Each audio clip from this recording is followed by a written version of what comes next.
What do you treasure? Treasure is a funny word. The noun is quite different from the verb.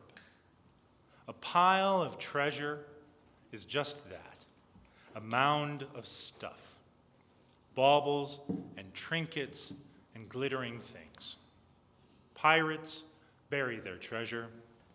Vacationers with metal detectors scan across the ground looking for treasure. But to treasure something, that has an entirely different connotation. It implies preciousness and care and protection. What do we choose to treasure in this world? I have said before that one of the things I love about the Bible is that we can have complete agreement on the meanings of the words we see and hear, yet come away with different understandings of what those words intend or illuminate.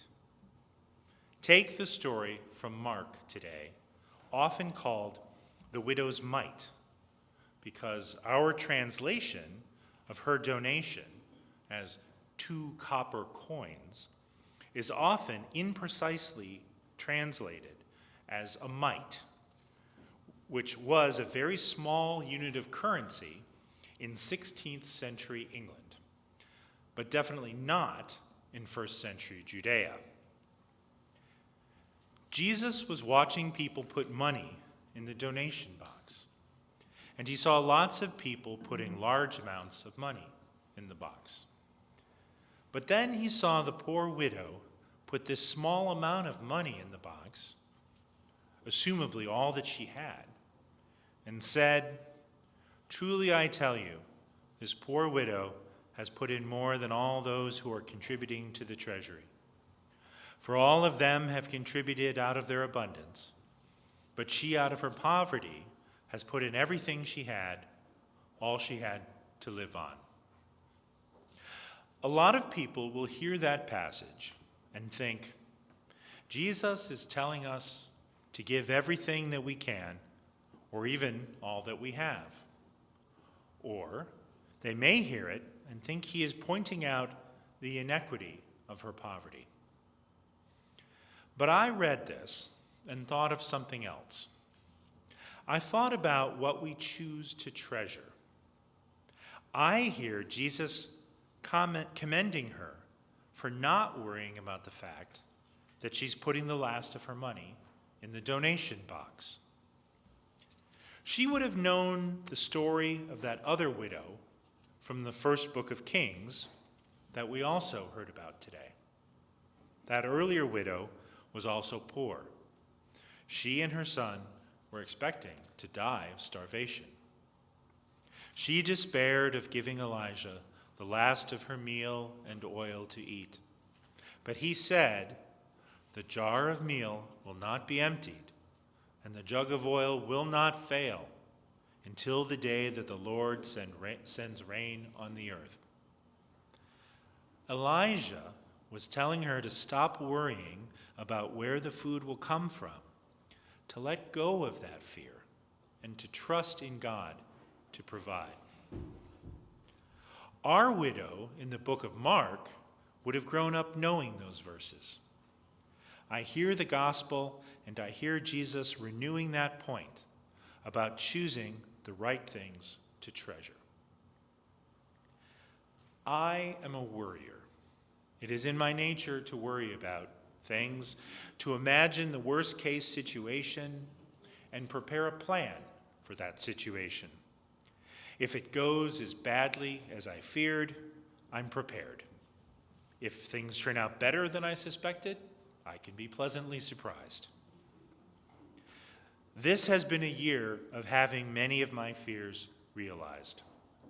My health unexpectedly deteriorated one weekend this fall, and I found myself in the emergency room at Swedish Issaquah. I then spent a week in the hospital getting stabilized. Then we lived through a political season that was the angriest and most fearful I can remember, where every peek at the news or social media became a depressing slog, wading through shouts and taunts and miscommunication. And then, the day after the election, I lost my job.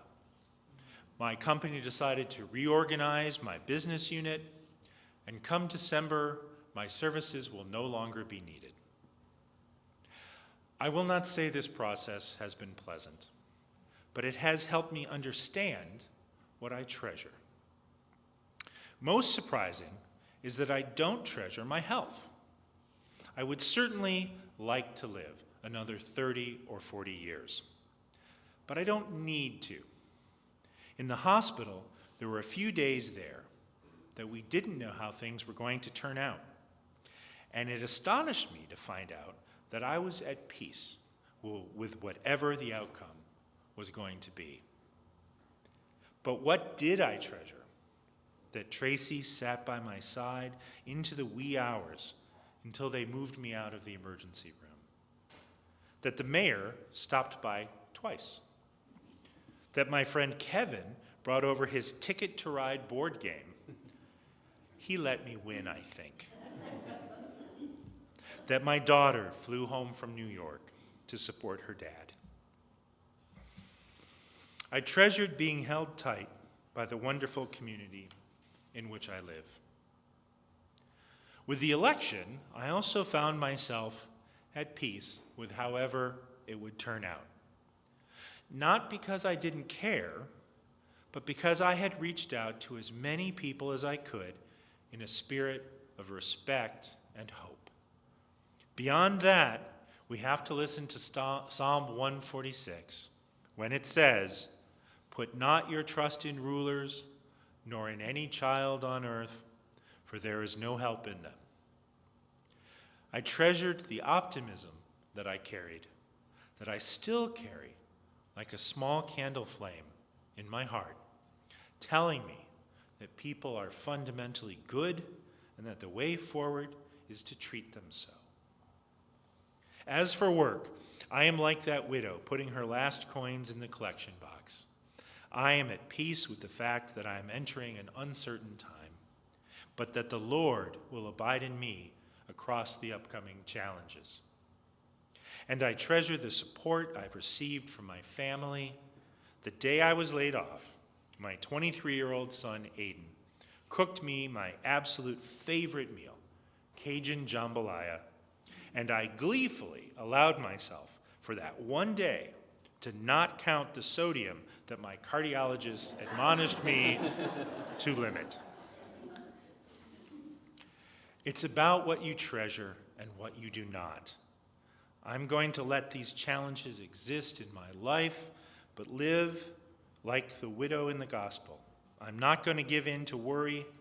I'm going to do what is right and trust in the Lord to calm my fears and guide me through these challenges.